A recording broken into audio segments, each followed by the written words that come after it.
Ayla Alvarado. Usa lang po sa mga gitrain nga local guide diri sa Buho River sa local government.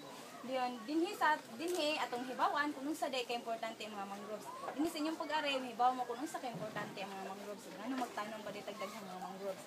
For example, muna siya atong mangrove areas along the river. Ang mangrove ay isa na siya sa klase sa tanom nga motubo along the river or dapin sa atong kabaybayonan nga makagwanta og parat nga tubig.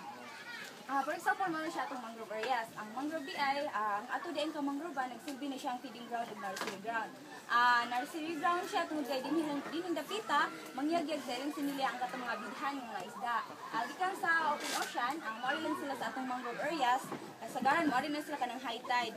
Aron lamang pag to lay their eggs. Then mangrove also serve as feeding ground, tungod kay din sa dapita, katong mabuhi ang katong mga similya nga ilang gi pangyagyag. Ni-survive kung sila din sa atong mangrove areas tungod kay ang dahon sa mangroves na matagak dili day na siya sagbot. Pero during sa atong river cruise makita ang dahon sa mga dahon nga maglutaw-lutaw sa dagat sa river, dili na siya wala na siya na magbuha, dili na siya sagbot. Kung high tide, maglutaw-lutaw na siya sa river. Kung low tide, mapunta na siya sa atong lamakan, din kung gusto na siya sa mga kasal, bigla rin siya malata. Bigalataan niya, na nutrients yung gawas, hindi tawag o detritos. Detritos means nutrients na siya from the decayed leaves of sa mangroves. Then kanang detritos i-absorb pa na siya sa atong mga phytoplankton.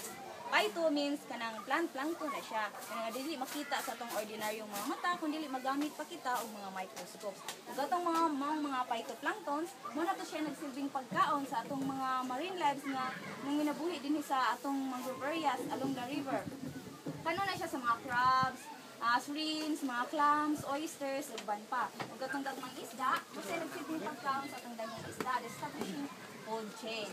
Ang roots sa mangroves may nagsilbing sa laan sa atong mga hugaw nga dili moadto sa atong kadagatan nga posibleng makadaot sa atong kaisdaan.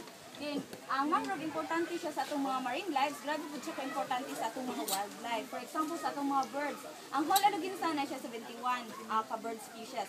61, 10 is migratory man. Ang 61 atong makitaan sa Buho River but it's only 5 AM and 5 PM kaya wala man may bird sanctuary. So, ang kanang mga birds na 61 ka books, dili na kinahanglan nga madto pa sila laing lugar para mangita sila mga pagkaon. Dili pa lang sa Buho River kay tasbet ko niya atong river din daghan sa siya mga mangroves niya. 22 ka klase ang mga mangroves. Ang ubas ang klase is may nagsuging pagkaon sa atong mga birds nga napuyo din sa atong Buho River. Then sa mga branches sa mga mangroves din ato silang himugsalag, mag-itlog, magpadaghan, magpasanay.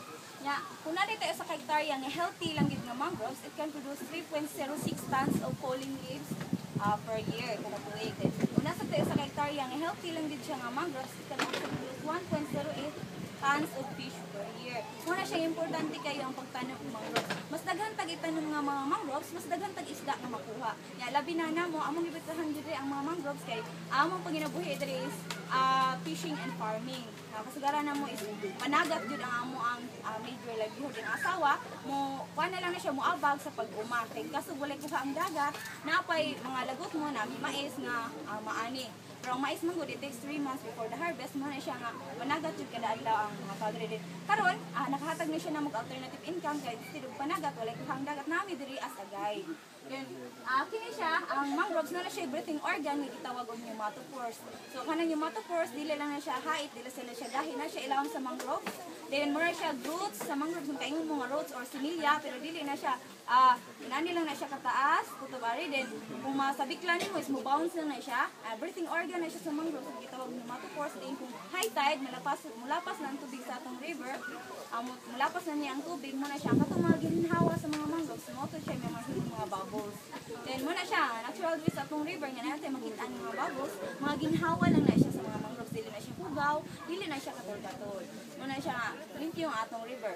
Kaya wala man siya daghan siya mga mangroves, daghan sa mga springs. The river is composed of 100 plus of springs with different taste. Na mo low tide, mo high tide, mo low tide, mo high tide, changing ang tubig. Then karon, ibalik ta mo ni Jumilin para sa Jumilin. Salamat sa inyong pagpaminaw.